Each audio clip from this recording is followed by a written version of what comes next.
Hello and hello. Welcome back to the Undisputed Champ YouTube boxing channel. If you like the videos I've already put out, hit the like button, hit that subscribe button, share the video, and let's get into the video of today. Today we're talking about the undisputed junior welterweight world title fight between Josh Taylor and Jose Ramirez. Guys, these are fights, these are events that as boxing fans I love to see.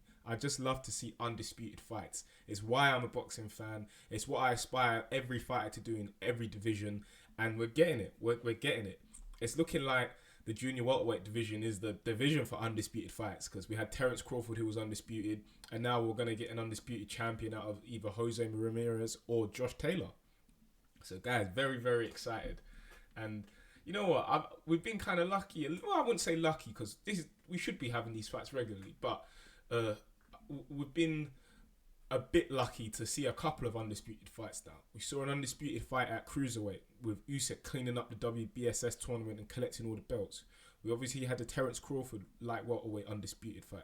We had the lightweight undisputed with Teofimo Lopez. It looked like we were going to get the undisputed heavyweight title championship fight, but that's on the back burner for now. And then we've got Canelo cleaning up at super middleweight on his way to undisputed as well. So we're getting there, guys. This channel, you know, we're called the Undisputed Champ because we want undisputed fights, and we're getting there. We're getting there. Back to the Jose Ramirez Josh Taylor fight. Very interesting because for me, we've got two world-class operators at the division who are coming together in their primes. What more can you really ask for as a boxing fan? There isn't much more. Two world-level fighters coming together in their prime. I know more. I've seen more of Josh Taylor's fight, and I know more about him. So we'll start with Josh Taylor. And in 17 fights, he's done a lot. He's done more than anyone could really ask of a fighter in this day and age. He's collected 2 belts. He's won a boxing tournament, which the WBSS, the World Boxing Super Series, amazing tournament. I hope they can continue it in one shape or form going forward. But he cleaned up that tournament. He won the Ring Magazine belt. And yeah, 17 fights. Probably the first fight that really put him on my radar was the Ohara Davis fight, which was kind of a grudge match. We had London versus Edinburgh, or around Edinburgh. And he made Ohara Davis quit. Ohara Davis didn't want anymore. Josh Taylor was too good, was hitting too hard. And Ohara Davis got out of there. He took himself out of that fight. And then I saw the Victor Postal fight. He cleanly dealt with Victor Postal. Then he entered the World Boxing Super Series against Ryan Martin. Lovely performance, stopped Ryan Martin. Ivan Baranchyk, which was a really good fight. I thought he might not win that fight. I think this is when he won the world title. And Ivan Baranchyk looked big. He looked strong for junior welterweight. I even thought Ivan Baranchyk should definitely be at welterweight because he looked very big at the weight. And Josh Taylor just boxed. He boxed, and he did well. And he floored Ivan Baranchyk, and he looked really good in the fight. And I was very impressed. But just a note on Ivan Baranchyk, his back at junior welterweight. Oh my god, he had a huge back. Like he's massive at the weight.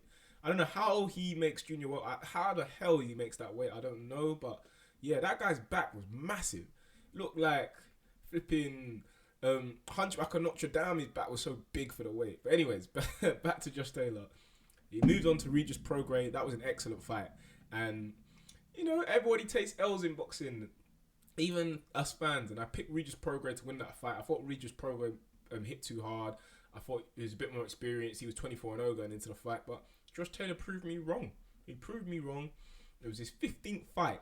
And yeah, it was close. It was a majority decision. It could have gone either way, but Josh Taylor was fighting in the UK and he did enough to win the fight. And he won the fight. So I took an L in that fight, and that really made me sit up and think, you know what?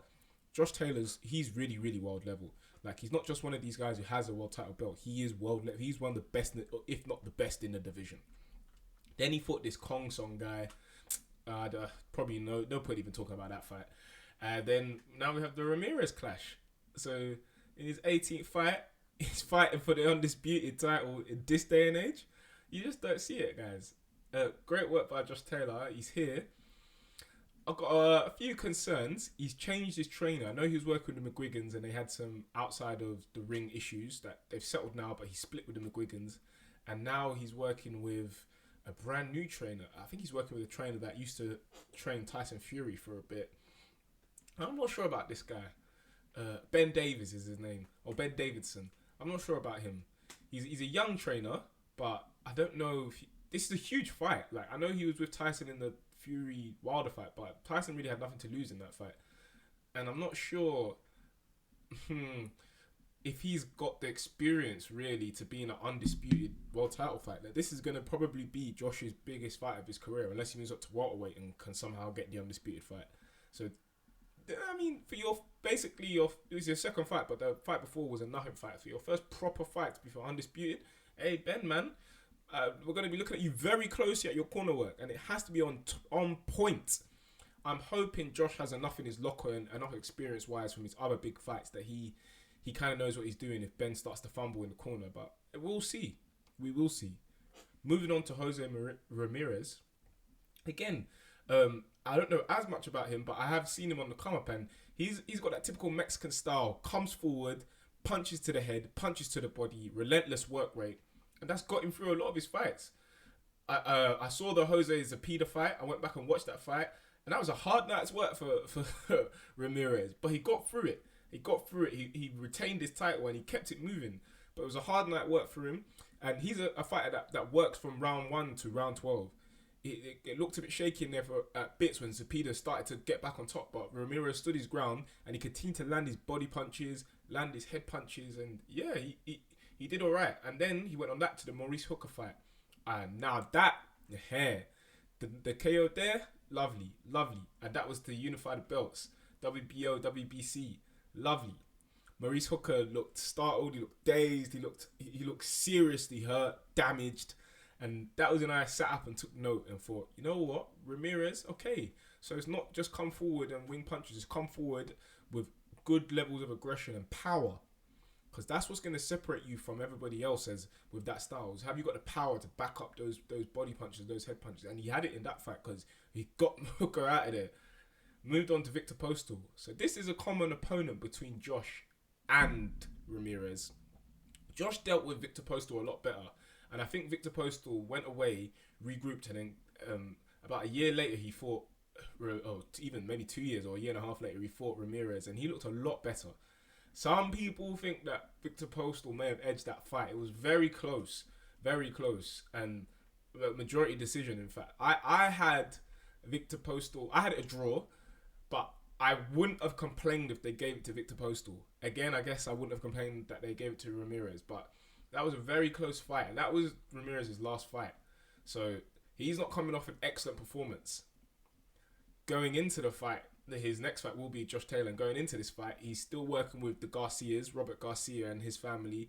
They do teach the Mexican style. They're probably the best proponent of that style was either Mikey Garcia or Marcos Maidana when he fought Floyd in the first fight. He looked excellent with that come forward, no nonsense. I'm getting my body punches in, I'm getting my head punches in regardless, and they're gonna hurt. So we'll see how the Garcias prepare Ramirez for this fight, and this is definitely gonna be Ramirez's biggest fight of his career.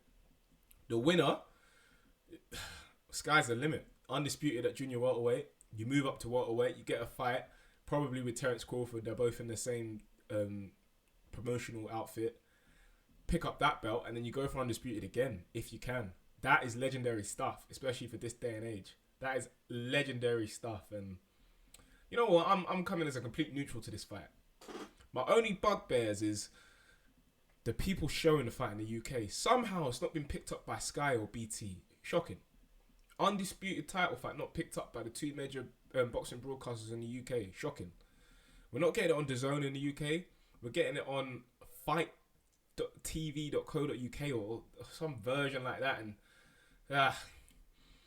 as a boxing fan, it's difficult, man, because you know you don't want to go down other routes to try and access the content that you want to access, but sometimes they just force you down there. They just squeeze you. They don't want to give it to you. They don't want to give you the content the way you want to see the content. They want to make you go down other avenues, this and that and this and that. I've used this website before, this fight.tv.co.uk website to access fight, and it was okay, but the fact that you got to do pay-per-view again for an online website, I don't know, man. So I won't be surprised if the numbers aren't great and a lot of guys find other routes to watch the fight that are free. So Sky, BT, if you ever come across this video, you need to pick up these fights. You've got to be picking them up. There's no excuses. There's absolutely no excuses.